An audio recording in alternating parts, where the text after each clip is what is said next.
this is Nicholas at Portland Music Company on Division, and I'm here to show you how to change your heads on a snare drum and tune the drum. So we'll go ahead and start with taking the heads off here. We have this is a utility snare by Pearl, 6-inch deep, 14 inches in diameter. So I'm just going to start by taking the top head off. These are stock heads. I'm going to be using Remo skins. So just start by taking off all of the tension rods. Doesn't matter which order you go in, especially when you're loosening it.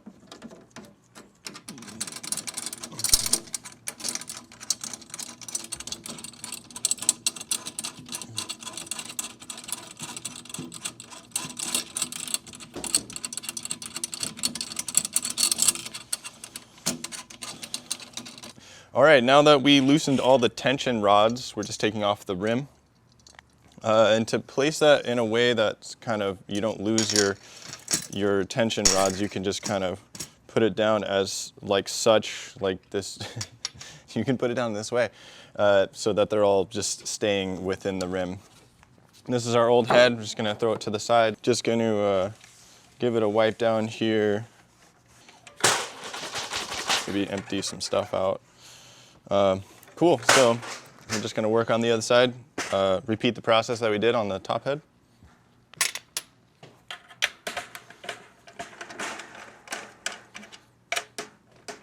All right, so now that we loosened all of the tension rods on our snare side, we do need to remove these snare wires. They are connected here via cable. And so we have to loosen these rods here. And this is the first time I'm working on this snare, so it's some snares are different. Some don't have a clamp on them. Some do. This one does. Okay. Removing that. Just kind of pull it out. That can just hang freely. Put your old heads somewhere, don't get them confused with the new heads. And we'll just put this here like that, that's fine. Another wipe down's pretty crucial for the bearing edge. Okay, so now that this is the harder head to take off and put back on, we'll just start with the snare side. So this is what you're gonna look for on the label. This is the snare side head, it's very important to know.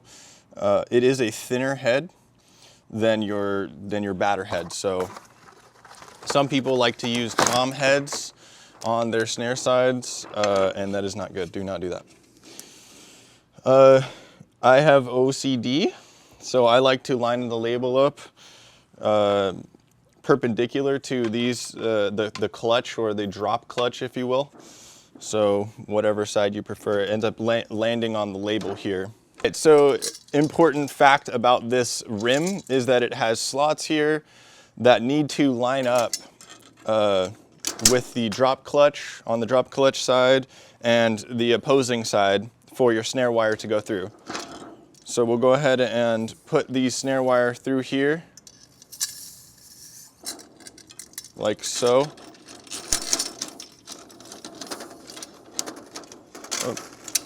Okay. We put this side through. Mostly it's just going to be the cable going through, right? So now we're going to put it inside of here and we're going to add our clamp on again. We won't quite worry about the strength of that right this second. We'll get that in order once we tighten the tension rods. Basically, we're gonna finger tighten this head, and any head that you do, you should start by finger tightening the tension rods first to get a good starting point. So at this point, we have done so. But step 2 on that is to put pressure on the rim and finger tighten each one.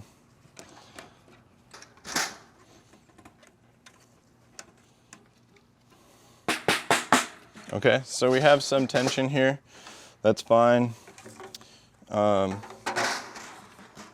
Yeah, so we're looking at the drop clutch here. So now at this point, what I would do is I would try to get the snare wire to sit as snug as it possibly can against the head.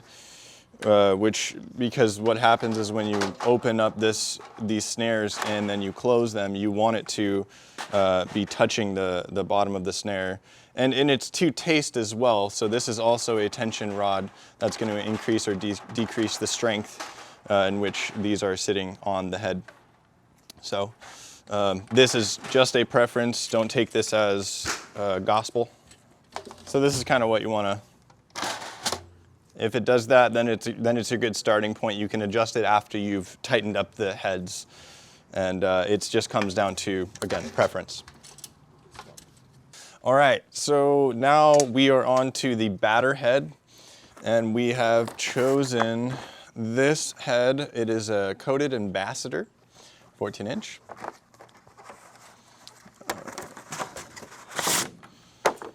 This is something that you may not have known before, but it is a good thing to do. I don't know, the way that I think about it is it's like a guitar string. You're kind of stretching it out and getting it to the point where it needs to be. It seems weird, but it's very effective to getting you to get the tune faster.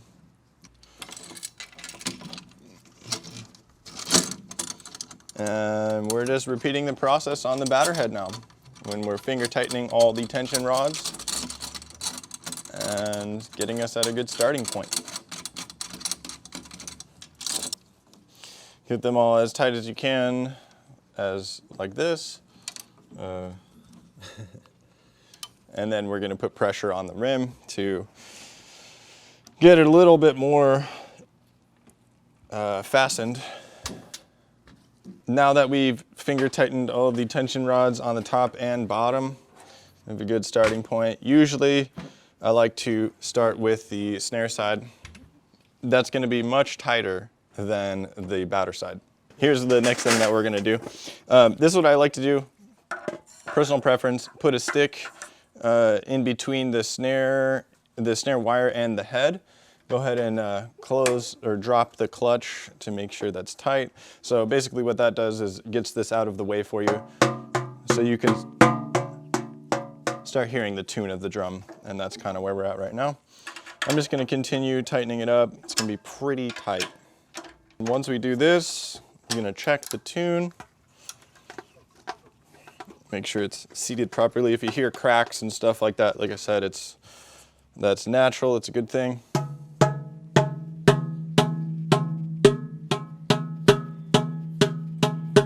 This one's a little bit higher, so I'm going to tune this one up.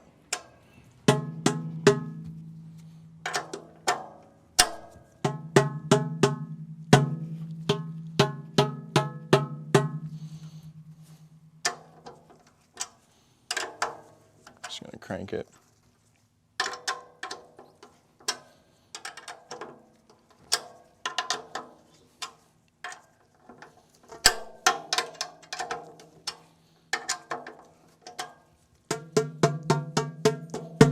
That's closer to what we want. It's a really good starting point. I'm going to remove the stick, flip the drum.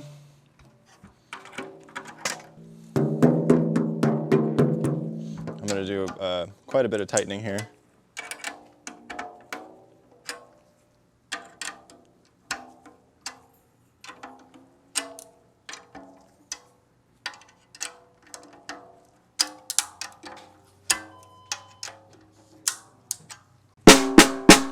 Sounds pretty good. There are lots of different types of heads you can use. Right today we used Remo, but there are a bunch of different brands. If you need any recommendations or anything, I'm here to help out. My name is Nicholas, and please come by and talk to me. All right, so